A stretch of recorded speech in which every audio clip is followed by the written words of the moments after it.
In professional bowling, about 60% of the shots are strikes. But what about the rest of the shots? There are a little over 1,000 possible spare configurations, and players convert the hardest less than 1% of the time. So what's the most difficult spare of all? Well, there are a lot of notorious spares out there. But today, we're going to be looking at the most notorious of all, the 7-10 split. Now look, some of you may have noticed that this episode breaks with our format a little bit, because unlike previous feats that we've looked at, people have actually hit 7-10 splits. Oh, look at that extra frame. Here's the thing, nobody on Earth can hit a 7-10 split predictably or reliably, and that's because that split is even harder than it looks. So today, we're going to look at why converting the 7-10 split is really, truly, almost impossible. To find out what it takes, I played a few frames with a professional bowler. I believe the 7-10 is the hardest spare split conversion to make in bowling. Tried hacking the game with a bowling robot, and crawled inside the jaws of a pin setting machine to find out what really makes the 7-10 split the most difficult spare of all. This has been turned completely off, which I am grateful for. But first, I went bowling. I've made the 7-10 3 times in my lifetime, and I'm 43 years old. I've been on tour for going on 19 years. That is 10-time national title holder Wes Malott. We met up with him at the U.S. Bowling Congress in Arlington, Texas.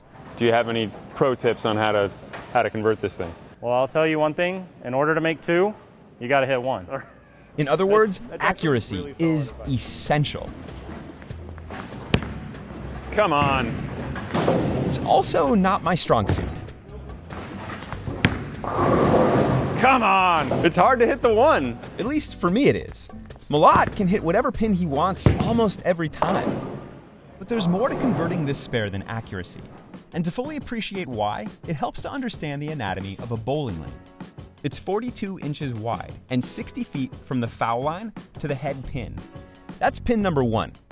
The 9 remaining pins are numbered like this. Each pin stands 12 inches away from its neighbors, creating a pattern of equilateral triangles. 2 gutters run alongside the lane and trap the ball if it strays too far left or right, removing it from play. Bowling just boils down to angles.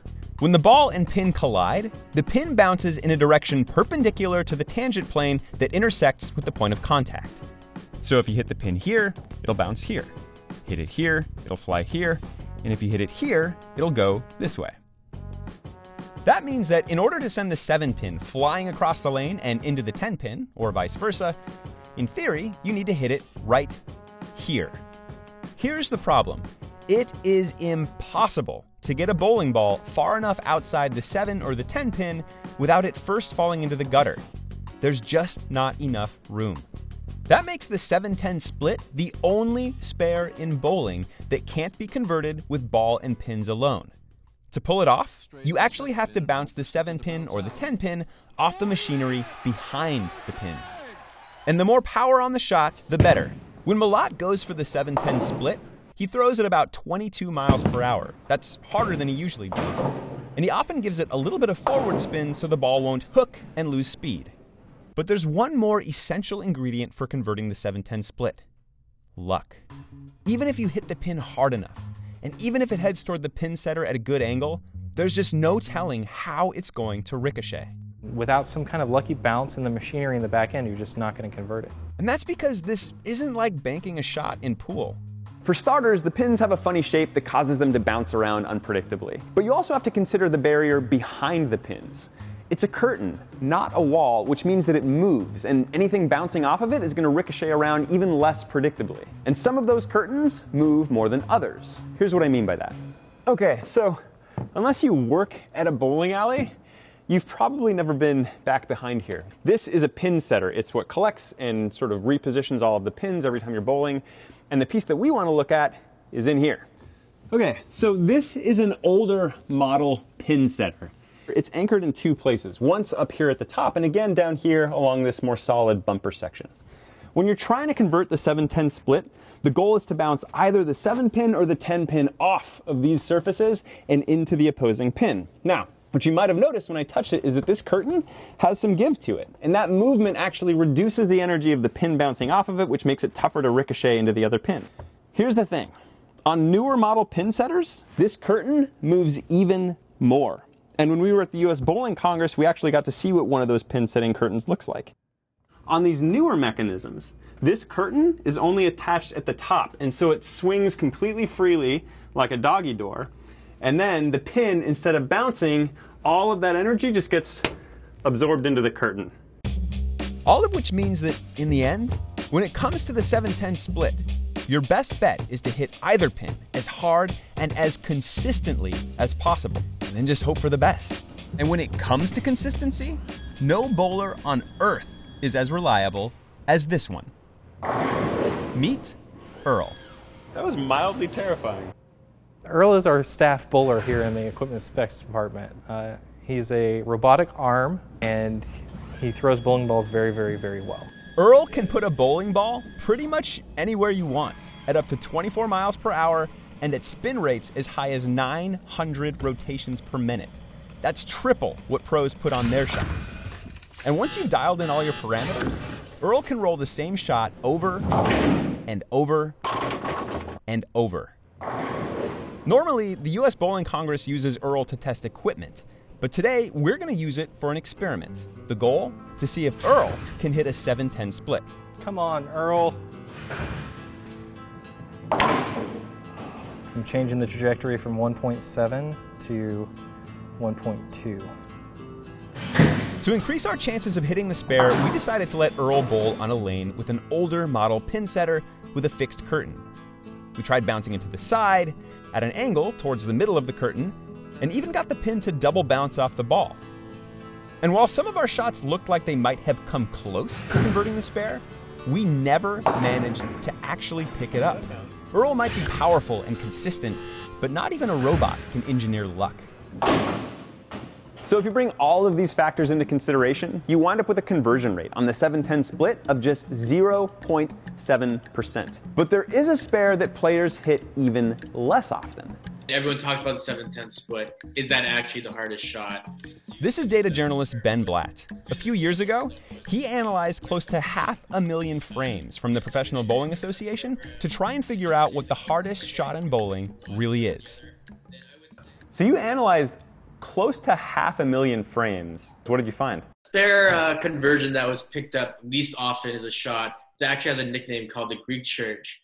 It was picked up about 0.3% of the time compared to the 7-10 split, which was about 0.7% of the time.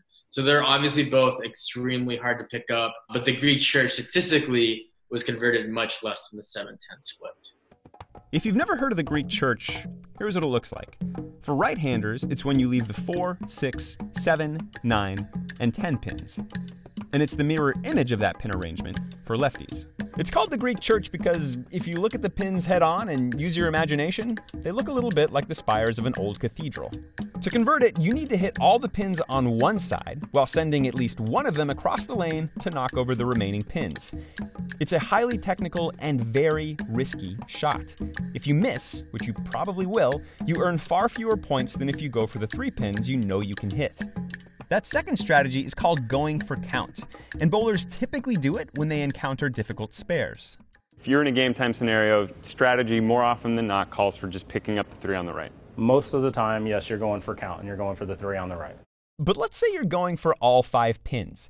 Is the Greek Church actually harder than the 7-10? Not according to Malat. I think the 7-10 is harder than the Greek Church because the Greek Church, you can shoot at it and you've got a pin that can slide across to make the other pins. A 7-10, they're even farther apart and it's virtually impossible because the lane is only so wide. You can't hit that side of the pin and get it to slide over to the 7 pin.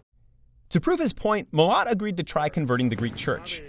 And he struggled at first. It is, after all, a really difficult shot. But it only took him about a dozen attempts to finally convert the whole spare, and he came pretty close 3 or 4 times. We saw similar results from Earl. Once it was dialed in, the robot was able to convert the Greek Church about 40% of the time. But neither our human bowler nor our robotic one could convert the 7-10.